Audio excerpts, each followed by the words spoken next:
Et je donne à présent la parole à Monsieur Eyl-Mazzega. Merci, Monsieur le Président. Mesdames et Messieurs les représentants, je suis un chercheur à l'Institut français des relations internationales et j'ai travaillé pendant plusieurs années sur les questions gazières russo-ukrainiennes. I'll turn to English. I cannot but concur with Mr. Kuprianov's assessment that the Nord Stream 1 and 2 corridors were designed and led on the bottom of the sea in an extraordinary state-of-the-art technology with a view to reducing the risk of any significant damage eventuating from storms, non-exploded Second World War bombs, vessel anchors, fishing trawls, or sinking ships. These are great pipelines. So to my best knowledge, an accident can be ruled out. I am, however, not in a position to tell you what exactly has happened. Instead, in my remarks, I will try to contextualize these unprecedented events, as Mr. Kuprianov put them.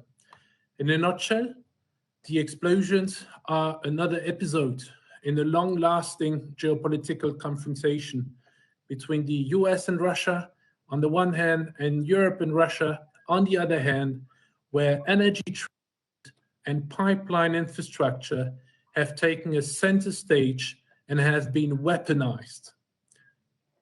Allow me to go 1 year back in June 2021, when the first unprecedented intervention by Gazprom on European gas market took place. Gazprom unusually started to reduce its gas exports to European markets, however, respecting contractual obligations. This pushed gas prices up and led to a slow increase in imports of liquefied natural gas to compensate. Nord Stream was indeed fully operational by then.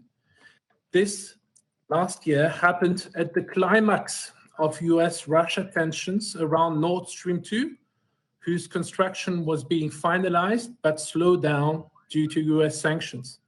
Finally, the pipeline construction was completed following a Biden-Putin meeting in Geneva, and by fall 2021, the opening of the pipeline was pending the completion of a certification procedure to make sure it complies with EU law. Last point, important one, the reduction in Gazprom supplies last year happened as the EU had published its accelerated decarbonization plan for 2020 and as the Russian military buildup had started around Ukraine. So Russia's aggression of Ukraine in February this year aggravated the gas supply tensions. End of February, Germany stopped the certification procedure for Nord Stream 2 indefinitely. Shortly after, Gazprom reduced gas supplies to Europe via Poland and Ukraine, and in the following months, using various pretexts and reasons, started to progressively cut off entirely most of its customers, but this time in key disregards of long-term contracts. This summer, in an unprecedented move, Gazprom further reduced export volumes via Nord Stream, blaming Western sanctions on equipment. So this extraordinary pipeline infrastructure, as we speak, had been actually shut down for many days and weeks. Europe and many important countries around the world have been severely impacted by Gazprom's market behavior.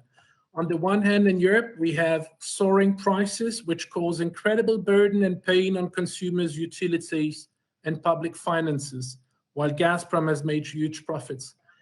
And in the rest of the world, many large importers are deprived of access to LNG cargoes because simply they cannot afford to pay them.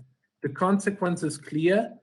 Many countries and companies have turned to dirty fuels such as heavy oil or coal as LNG became unavoidable, of course, causing huge lasting environmental damage. So where did we stand just before the pipeline explosions? Well, Gazprom's contractual relations, much to my regret, and an incredible, unprecedented move, with most of its European customers were in full tatters, and flows through the pipeline were stopped for several weeks already. Against this backdrop, the relevance and value of the Nord Stream corridors to Russia has obviously declined. Financially, this huge investment is de facto a sunk cost investment. Gazprom had, as I said, stopped transporting gas through Nord Stream, and whatever the relevance of Gazprom explanations, Gazprom has the ability to reroute and had the ability to reroute gas going through Nord Stream via either Belarus or Ukraine, but this did not happen. It is a widely shared view among experts that the Nord Stream 2 pipeline would probably never have been taken into operation following Russia's aggression against Ukraine. So the EU has been working in past months to phase out Russian gas as soon as possible, meaning when contractual obligations allow, and in turn, Russia has pledged to rapidly pivot its gas infrastructure to Asia, notably China and India. So what is the new situation we are in now following the pipeline explosions? I cannot but stress the incredible massive methane leak, and IPCC reports tell us how dangerous this is. And as a footnote, it is regrettable that Russia has not signed up to the global methane pledge, and satellite pictures of Russia suggest Gazprom has been ramping up gas flaring operations in past months. Spot gas prices are up again, and Gazprom can still export a lot more gas via Belarus and Ukraine if it really wanted to. I see little impact on US LNG exports to Europe in the short to long term. US supplies to Europe will remain steady unless the weather interferes. And overall, there is a clear upward limit to additional LNG supplies from the US in future to Europe, hence why Europe is looking for other options to help replacing some of the Russian gas. So to finish, these explosions set an extraordinary precedent where energy infrastructure is targeted by obvious sabotage operations of sophisticated nature. We had seen this before in Ukraine. This should be, in my view, not only a concern for Europeans, but actually for the rest of the world, because anything happening in Europe has global implications. I thank you for your attention.